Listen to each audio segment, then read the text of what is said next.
So I'm going to mention or talk about 5 innovations that will shape assessment over the next 5 years, which I think, given the time we've got for this very quick session, means I've probably got one minute or less per innovation to talk about with you. So I'm not going to demo any apps or show any developments or results or research or anything like that in this presentation. I'm simply going to allude to these 5 themes, which I believe will be picked up in the conference more widely during the rest of the day, and I've picked them because they are areas where we are actively doing research, development, prototyping work at the moment. So in terms of are they really areas where we will see change over the next 5 years, certainly from an AQA perspective, I believe they are. So before I move on to my list of 5, I just wanted to kind of ground everything back in the notion of educational assessment generally, in as much as of course, you know AQA is an exam board, the biggest exam board in the UK, but more widely we're an independent education charity, but we're also an assessment organisation, and we are very interested in educational assessment in its widest sense, so not simply the GCSE and A-level exam system, important though that is. Hence why we're very happy to be here at the meeting today. So when I saw some results from teacher TAP surveys a little while ago, asking questions about what teachers thought about assessment, and people always went back to assessment. Oh, that's kind of exams, isn't it? Or maybe it's tests or things where you do scoring and marking homework. That's kind of assessment, and it's a bit of a burden because you have to kind of do, it takes the time. You've got to set the tasks and mark them and so on. Of course, that kind of formal, if you like, educational assessment is a very important part of what I would think of as educational assessment more widely, but where, in a way, by volume, the greatest assessment kind of activity is happening day in, day out in schools around the country, of course, is in the classroom, where teachers are interacting with students, asking questions, observing, maybe explicitly or implicitly intervening in some way, so they are in fact carrying out, in that sense, assessment procedures. Because if we think of assessment in the definition that William and Black give, which is up there on the top right, and I think is a good definition of educational assessment as an endeavour or as a practice in general, clearly teachers are doing educational assessment all the time in this more informal sense, where it's part of teaching, it's helping students learn, and really what the interest is being effective. And why is educational assessment of that kind effective? Well, it's because it's based on an understanding on the part of the teacher about how students learn. That could be a kind of quite explicit theoretical understanding, or probably more grounded in practice and experience about what works, how do students learn, what's the best way of interacting with a particular student in a particular situation, and therefore I think that assessment for learning is something that we've become very interested in AQA in the last few years, and I want to talk about in my next slide, which is my 5 areas of innovation, that aspect as well. Because I think that when we look at digital tools used in assessment, I think there's an enormous opportunity there for helping students to learn, supporting this more informal classroom practice, which you may or may not call assessment, but I would regard as assessment.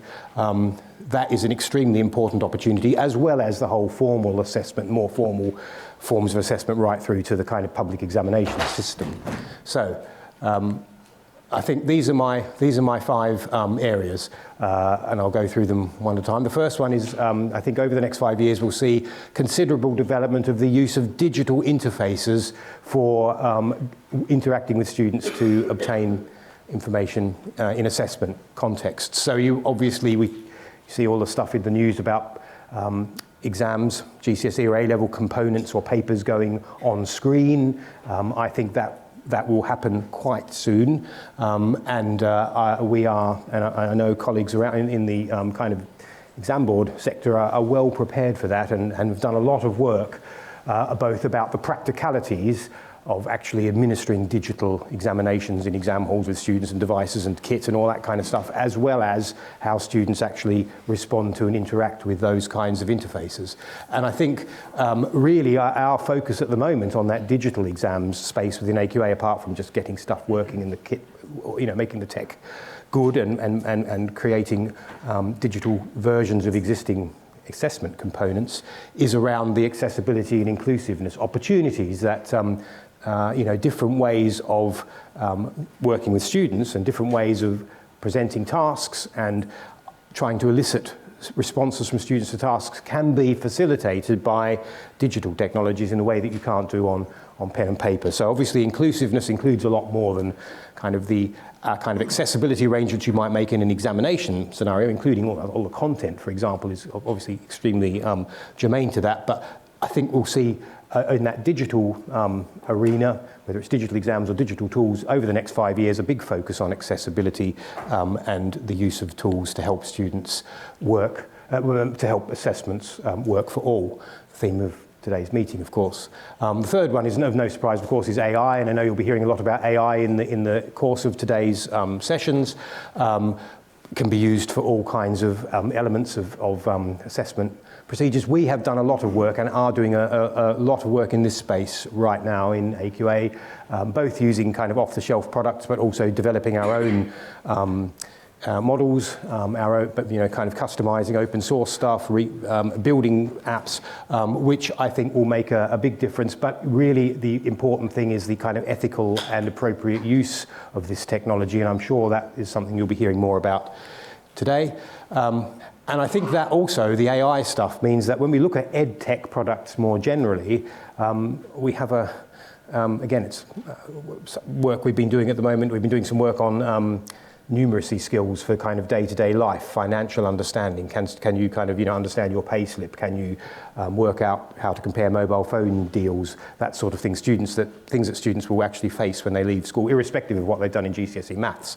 And for building tools that really kind of have educational validity in that that's an example, but whatever ed tech arena you're working in, apps and tools and interactive engagements with students, I think can be far more can really have an enormous amount more power with a wise use of AI within them. And we can have a discussion, if you like, later about what that could entail. I think, again, it gives us new ways for assessment to support learning. Final point, also actually related to AI and to ed tech, is that I think, assessment, people think of it as grades and scores and numbers and marks and all that kind of stuff. Those things are important in certain contexts, of course, but ultimately when we think about the aim of working with students to get useful information that will feed back in helpful ways to support learning. Clearly, again, the use of AI, for example, language models that allow output in natural language rather than just scores and numbers, feedback that's kind of generated in a way that takes a task and gives you some description and some output of it. If that can be done well, I think is an innovation which may change the way in which we think of assessment as relating kind of purely to marking and scoring. So those would be my 5 areas. Excellent. Thank you so much. Thank you. I don't know who you. You thought you were going to have a quiet morning sitting back. I hope you've seen that you're actually going to hit the ground running, and we're going to keep that theme going. Ben, straight over to you from Quizizz. Thank you. Good morning, everybody. It's nice to see some familiar faces and some unfamiliar faces, which hopefully will become familiar throughout the day. So, are you right to just click that for us?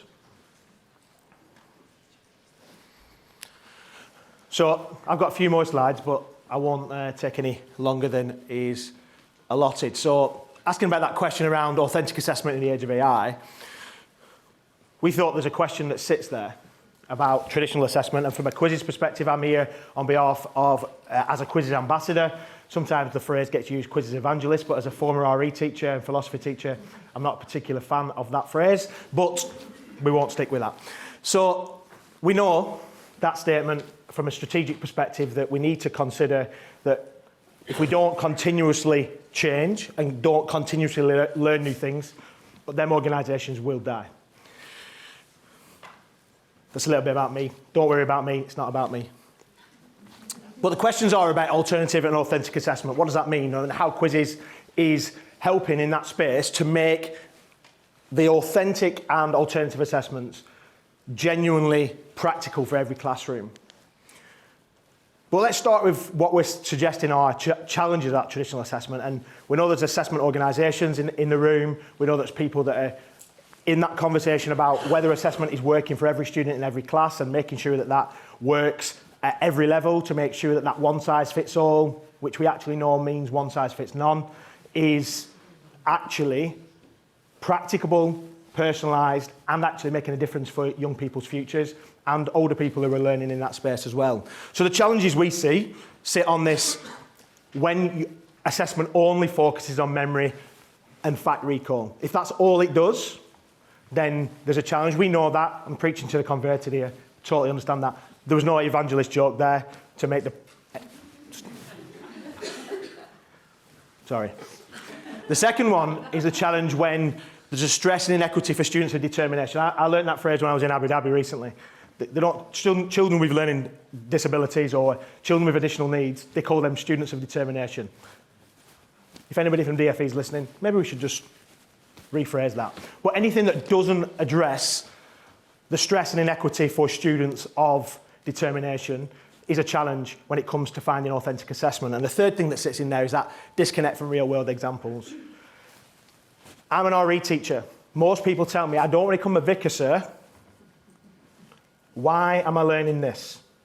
You might be a geography teacher in here, and then how many times have you been asked, what is the purpose of me learning the features of a V-shaped valley? If we can connect it to real world examples, then that's where this challenge can be addressed, right? So we think that authentic assessment addresses challenges outside the classroom by measuring students' ability to apply knowledge and skills to real world tasks. So what we're suggesting in that perspective, and what Quizizz are talking about here, is that what we do in the classroom must relate to what happens outside of that classroom. Pretty obvious. But actually, it's not a knowledge and skills as a dichotomy. It's about how do we make sure those things happen and how do we assess both of those things when sometimes the challenge has been whether it skews one way or the other, and thinking that it can be a both and rather than either or. People like Rob Hoban at the Agora School who are doing project-based learning.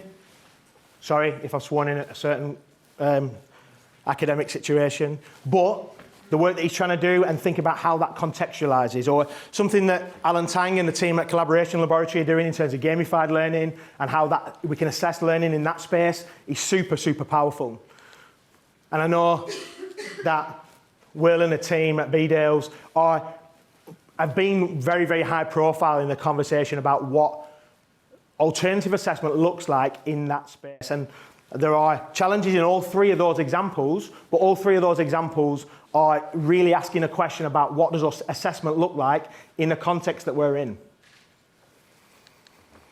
So we're saying that any assessment that's authentic needs to be and address a curriculum and an education system. And this is something that in the work that I do from I host a podcast called EduFuturists, and do a lot of work in that phrase as the ideas guy. I hate that phrase, being called the ideas guy. It kind of came by accident. But we talk about how education that we're looking for the 21st century and beyond would probably, there's not many teachers who wouldn't agree that that's what we would want our classrooms to do.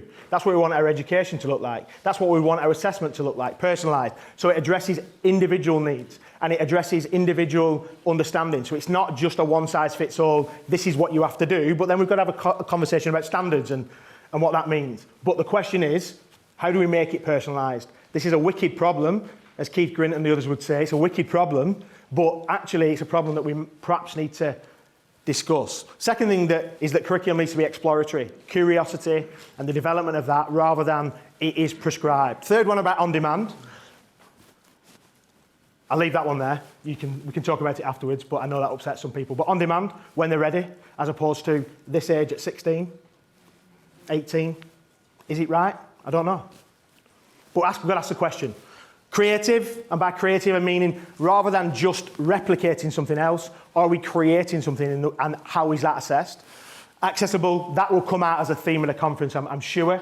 Inclusivity and accessibility, and I know that what we're doing at Quizizz and what the team are doing at Quizizz very much is focused on that as a front and centre conversation as opposed to a what do we do after the fact and after the horse has bolted. And then finally about the collaborative element. The last time more students do something on their own without anybody else's help, without the internet, without an open book, is in an exam room at 18 or 16.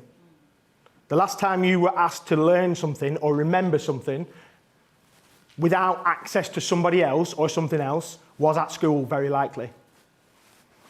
That's a challenge if that's the mode of assessment. That's not pointing a finger at anything, it's just saying that, is this the world that we want to create? So what Quizizz is trying to do to transform this, and it's not pointing fingers, it's just saying what Quizizz is trying to do, is we've made a decision that there will always be a free for schools option. There are 11,000 schools in the UK alone, and last year 2 billion answers to questions. That's globally, but 2 billion answers. So the fact, actually, apologies, that is UK. 2 billion answers to questions last year on the Quizizz platform. So it started as gamified Quizizz. The key's in the name, but I think the name will, I don't want to get a cat out of the bag, but I wonder if it gets a name because you think, oh, it's just a bit of a quiz. There's more to it than that, much more to it. And it becomes this full instructional suite, whether that's assessment, passages, flashcards, interactive video, trying to bring it all into one space. So the assessment is about multiple game modes, thinking about any device and making sure that's a powerful reporting for educators in that space. Interactive video, that's not new, but it's involved in what we do rather than a separate platform. Considering, and this is one of my favourite bits, that I've got a piece of reading. As a religious studies philosophy teacher, I would regularly give students something to read and then I would create questions in that space. But doing that on the fly, using AI, which we'll talk about in a moment, and you can have a look at, I'll demo on the stand at any point throughout the day. But it's that idea that we can work with what we've already got. And the bit that I want to focus on is about accommodations. Now, it's a very Americanism, so apologies for that. But the idea that our assessment at every level, whether that's formative, summative, wherever it needs to be, has got to feature accommodations that affect students where they are. I was 39 years old and I was diagnosed with ADHD. I don't know why it took them so long. You've probably done it in about 39 seconds to realise there's something about this fella. Okay? I said to my mum, why did you not go for a diagnosis? And she went, I just thought you were a boy. So, but I have a conversation. I go, well, what would have changed? My schooling. I did very well in school. I've done all right since. But what would have happened if somebody had a thought, do you know what? I'm going to accommodate and do something that's personalised for him. What would have happened? And so one of the features that I talk about for my ADHD, and I've been very, very open and honest about why I love Quizizz in that space, is the accommodations are based on the individual needs and can be turned on and off for individual students. It's not one size fits all. And that follows them, and it creates that dignity so that a student can do a quiz, do a passage work, do some interactive videos, and the accommodations are turned on and off at the student level. No other student sees it. There's a real dignity that sits in that. And the thing that I always would have loved is not having a leaderboard. ADHD Ben literally wants to be fastest and first. So if I've got a leaderboard on my screen and I'm not number one, there's a problem. And it's passed on to my 10-year-old daughter, right, who used to set an alarm, and we've had a problem, we've had to deal with this, we set an alarm for 5 a.m. to make sure that on TT Rockstar she was number one. She set an alarm for 5 o'clock to do 2 hours before she had to get ready for school, at 10. So accommodations that go, there's no leaderboard, it's about you. It's about your personal best. It's about what you are doing and how that relates. So you can see I'm passionate about that, right? Lots of different types of questions and reporting, but the other bits that are sat in there is this idea about mastery peak and about ensuring that retrieval practice and mastery is part and parcel of this, rather than you've done it once, then I don't need to do it again. It's that idea of how do we ensure that happens. We can do instructor-paced, so it's dictated by a teacher at times, but also sometimes self-paced for students, team and test. Paper if you want to go that way, and then obviously AI is built into everything that we do at Quizizz. So some of the organisations that talk about this, and again, I'm more than happy to talk about some of the organisations that we've worked with, they're saying actually what it does is it doesn't just provide answers, we can work in that space for that assessment for learning that produces and provides those detailed explanations to support us. So we know that if you've got a whole host of resources, being able to then deal with those and use those within the Quizizz platform sometimes is a bit of a panacea. Like, I've got all these, I've created them in this thing, and then you're giving me a new platform and they don't play nice. As teachers in this space, or as leaders of teachers in that space, some of the stress that happens for teachers is around another new shiny new toy. And so an ability to be able to go, well, I know Quizizz might be a shiny new toy, but it plays nice with what you've already got. So you've got PDFs and you've got PowerPoints and you've got slide decks in other ways, you've got documents. Well, we can play with them, and one of my favourite things to demo is when you have a document and then Quizizz AI just works on it.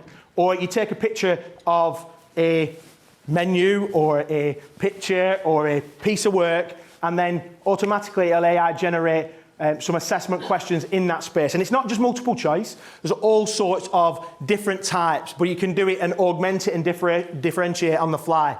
So I can do some bits in there about translation and then making it sound like somebody's written it. But it's about moving beyond multiple choice. So yes, there is multiple choice, but then the fill in the blank, because it's personalised. We're talking about drawing and representation and creative in that space, open-ended type answers that can be assessed in that space. Video responses, when a certain company, when Microsoft stopped Flipgrid or Flip, that caused a problem for a lot of people, because the ability for young people or learners to be able to respond video-wise in that space created a little bit of a void. Audio responses, polls, matching, reordering, drag, question type, question type, question type, question type. I can show you all of these. There's loads of them, right?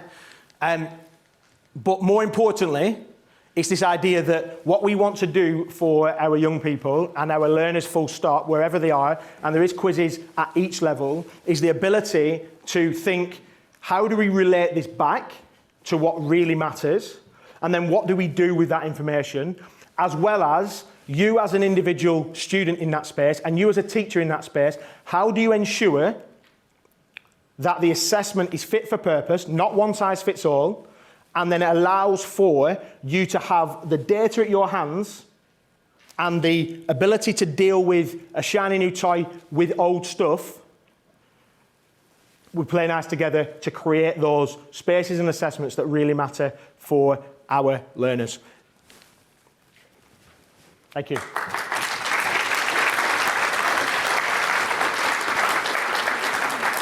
Thank you so much, Ben. That was absolutely great. And last but not least, Meredith from Pearson. Welcome.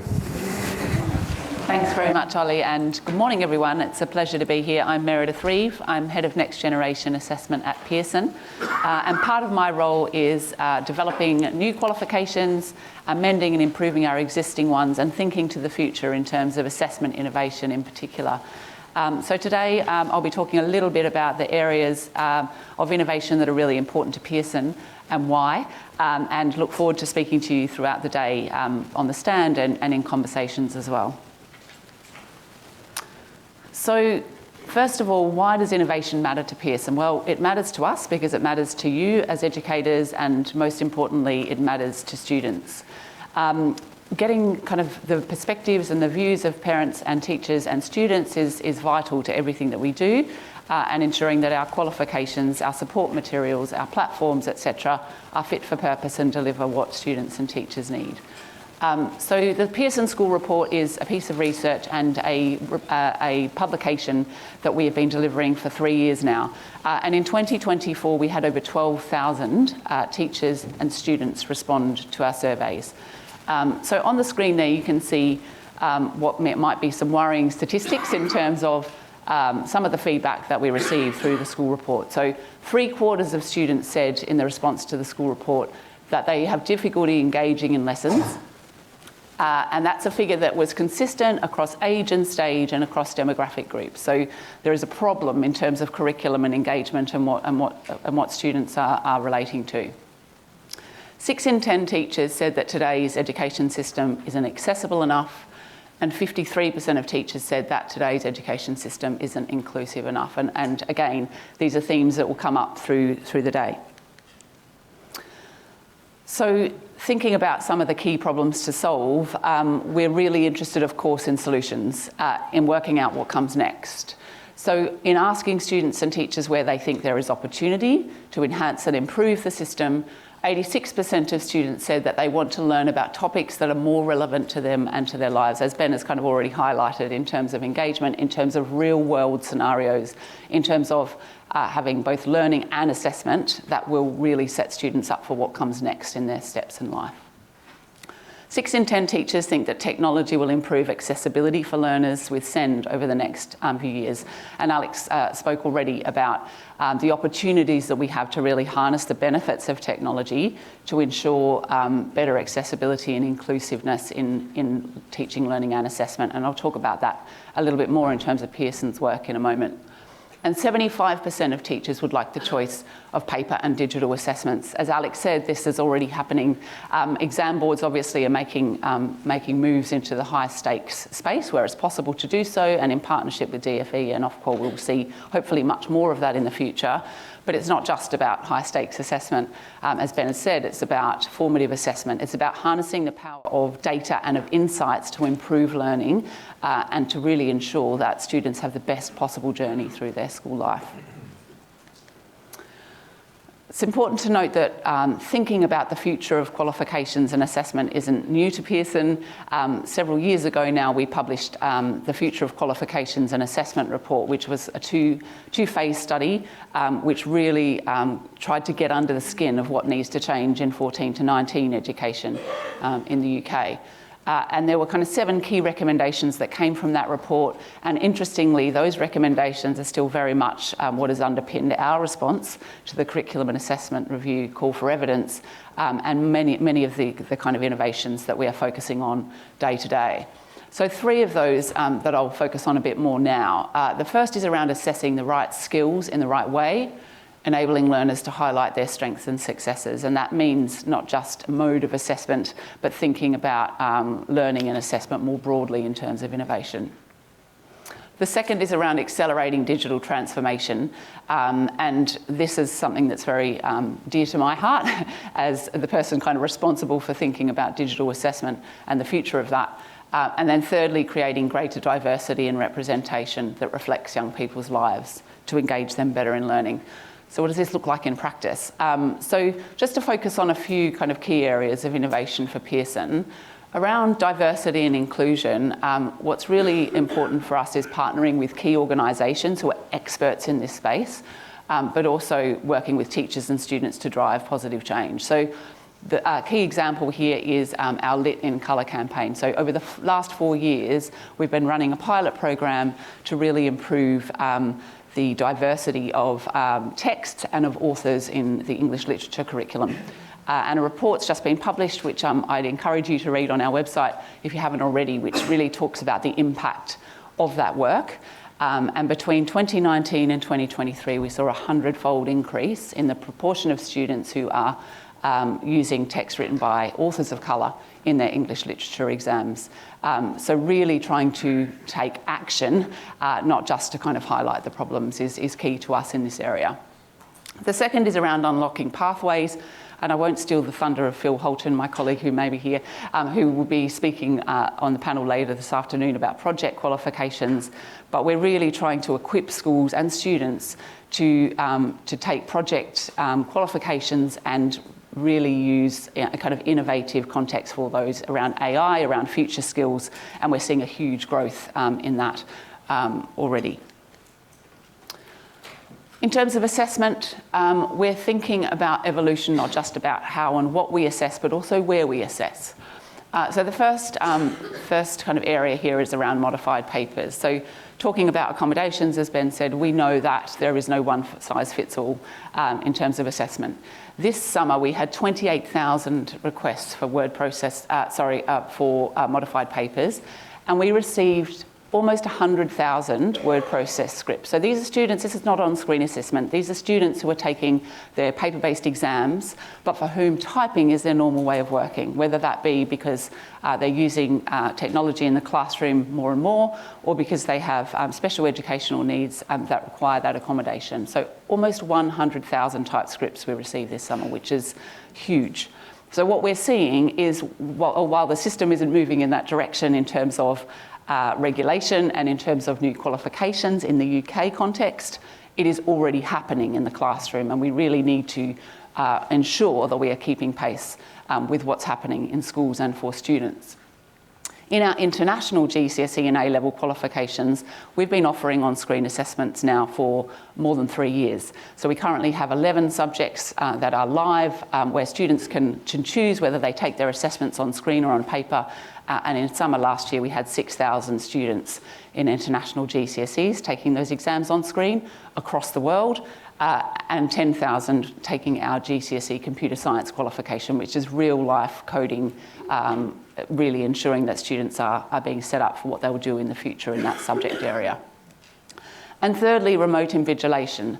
So we've been partnering with online schools over the past 3 years to deliver over 6,000 exams remotely. So these are students who, for various reasons, are unable to attend bricks and mortar schools, whether that be because they're elite athletes, whether that be because they have special educational needs that means that they can't physically be in school, or because of geography, they are so isolated that they can't actually get there. So our CEO was contacted by a parent in Canada 3 years ago who said, it is going to cost us $6,000 American for us to allow our 16-year-old to sit your exams this summer if we have to relocate as a family in order for that to happen.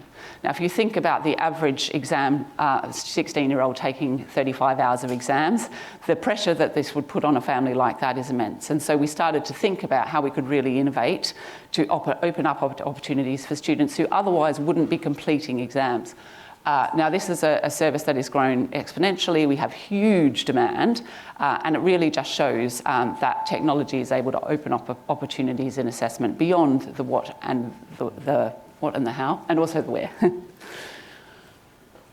So in terms of the assessment and curriculum and assessment review, obviously we have an opportunity for change at this point in time, and we're really excited to have had the opportunity to respond to the call of evidence.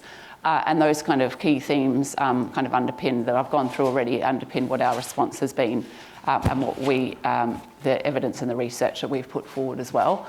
And we really believe that education needs to ignite a love of learning for students throughout their lives. So I won't go into this in detail today, and it's probably not for conversation in this session, but would love to talk to you on the stand later. In terms of what our key recommendations for change have been, the first is about a reform for GCSE English. This is obviously a core and really important subject, but at the moment it is not providing students, we don't believe, with the tools they need for future study in English or for the world of work, and there is a huge opportunity for change in that subject area. We believe very much in an end to the existing resits policy, and we think that there is a need for the 16+ space to think about equity in terms of qualifications, but having something that's substantially different as well. We believe in the reduction of the volume of written exam-based assessments, which might sound strange coming from an exam board, but as I said, the volume of assessment is a standalone in terms of other OECD countries, and there is real opportunity to innovate in terms of assessment and to ensure that students are getting the best out of the system and that there aren't unintended consequences of having that high level of exams. We believe very much in the better use of technology in assessment, and we've already said this is an area where we're innovating and growing all of the time, and we're excited to work in the UK context as kind of barriers are removed for us to move into that area as well. And in terms of 16 to 19 level 3 qualifications and vocational pathways, we very much believe in stability there and in clarity for level 2 and below pathways as well. You will see in the coming months, and you may have seen recently, that our our thinking in this space goes beyond really setting out what we think things should be from a high level, but really digging into the detail and making recommendations for how that can be implemented. So recently we published a report on cultivating a creative curriculum, and last week we were really excited to publish our Digital in Schools report, which really talks about what the power of investment and ongoing investment in digital could mean in schools, not only for students and teachers, but for the economy in the future. And our school report we will continue, obviously, to publish annually. So I think that's probably me and leaves a little bit of time for questions, Ollie. But yeah, I'd love to talk to you. Please do use the QR code for our digital goodie bag, and look forward to continuing the conversation. Thanks.